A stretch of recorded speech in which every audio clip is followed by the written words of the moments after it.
얘기가 몇 번 나왔는데 그 수원지검 검사 퇴정 관련해서 대통령께서도 엄정 감찰을 지시하셨고 우리 장관님께서도 또 강력하게 네. 지시를 하신 것으로 보도가 나옵니다. 맞습니까? 네, 그렇습니다. 예, 그런데 대검 감찰위에서 징계 못한다라고 부결을 시켰다라고 했어요. 이래서 검사 징계법 개정한 거 알고 계십니까? 네, 그렇습니다. 이럴까봐 개정한 거 알고 계시죠? 네네. 그동안에는 검사가 잘못하면 검찰총장만 징계 청구가 가능했는데 지금은 법이 개정돼서 법무부 장관께서도 직접 징계위에 회부할 수 있습니다. 저희도 그래서 관련 기록들을 좀 법무부에서 좀 보려고 하고 있습니다. 그렇죠. 그러니까 이게 끝이 아니고 장관님께서 직접 행사하실 수 있는 권한이 있으니까 적극적으로 행사해 주시기 바랍니다. 네, 알겠습니다. 네. 자, 그리고 영화숙 그 재생원 사건을 좀 얘기하려고 합니다. 이 들어보셨죠? 네, 저 정확한 내용은 잘 모르고 있습니다. 네, 간단히 말씀드리면 예전에 1951년도에 그 영화숙이라는 기관이 있었는데 당시에 이제 15세 미만 아이들 그 불황자들을 수용하는 부산에 있는 시설이었습니다. 예전 형제복지원 사건 기억하실 겁니다. 비슷한 것인데요. 영화숙이라고 해서 당시 15세 미만 아이를 마구잡이로 잡아다가 수용을 했어요. 수용 실적 때문에 아마 그랬을 것 같은데 그 이후에 이게 재생원으로 확대가 됐고 이제 수많은 아동들의 인권 침해가 문제가 됐습니다. 그래서 최근에는 진실화해위원회에서 국가폭력이 인정이 되었고 최근에 법원에서 그러니까 국민의 기본권을 침해했다라고 해서 배상 책임을 인정했습니다. 511억 원. 네네. 여기에는 부산시도 50% 배상해라라고 공동 피고로 배상 책임을 인정했습니다. 알고 계시죠? 네네, 그건 알고 있습니다. 그런데 중요한 게 이 511억 원 피해를 입은 이 피해자들이 정부를 상대로 피해 배상금, 손해배상금 주세요 하니까 정부가 돈이 없어서 못 주겠다고 합니다. 예산이 없어서 못 주겠다라고 하고 있어요.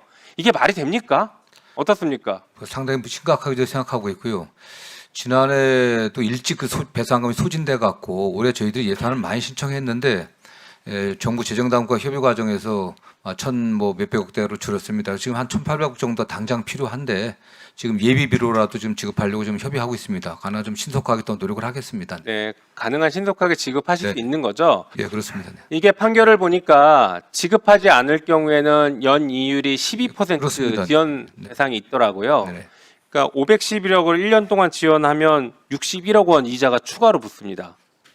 이상하잖아요. 네네. 국가가 돈이 없어서 지급을 못해서 매년 61억 원씩 혈세를 또 써야 되는 이런 상황들이 발생하는 것은 어느 국민도 납득할 수 없을 것 같습니다. 물론 피해자들은 지금 피눈물을 흘리고 있고 그러다 보니까 무슨 일이 생기냐면 피해자들이 부산시에 가서 손해배상금 내놔라라고 요구를 하면서 부산시가 또 울며 겨자 먹기로 일부터 지급하기도 하는 것 같습니다.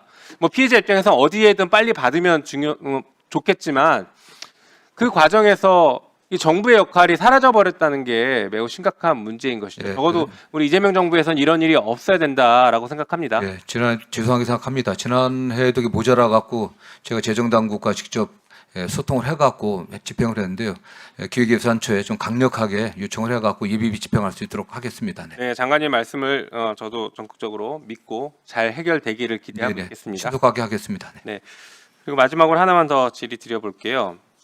이게 오늘자 기사인데 보안 수사도 수사 요구도 못하는 검찰 공무원 13억 뇌물 불기소 뭐 이런 기사가 있습니다. 알고 계시죠? 좀 내용으로 제목만 이게 아마 봤습니다. 공수처에서 감사원 직원에 예, 대해서 그 내용은 알고 있습니다. 뇌물죄로 기소 의견 송치했는데 보안 수사 못하고 뭐 그래서 결국에는 불기소했다. 일부 불기소했다. 그래서 검사가 직접 보안 수사 해야 되는 것은 아니냐라는 뉘앙스의 이제 보도가 난 것 같습니다. 네. 그래서 공수처에 좀 확인을 해봤더니 이게 2005년경에 그러니까 2024년 23년에 이미 공수처가 검찰에 공소제기 요구를 했고 24년 1월 달에 검찰이 공수처에게 보안 수사 요구를 했는데 관련된 규정이 없어서 보안 수사를 할 수 없다. 만약에 보안 수사를 하면 이게 위법 수집 증거가 될 수 있다라는 취지에서 보안 수사를 못 한다라는 회신을 한 것 같습니다. 네네.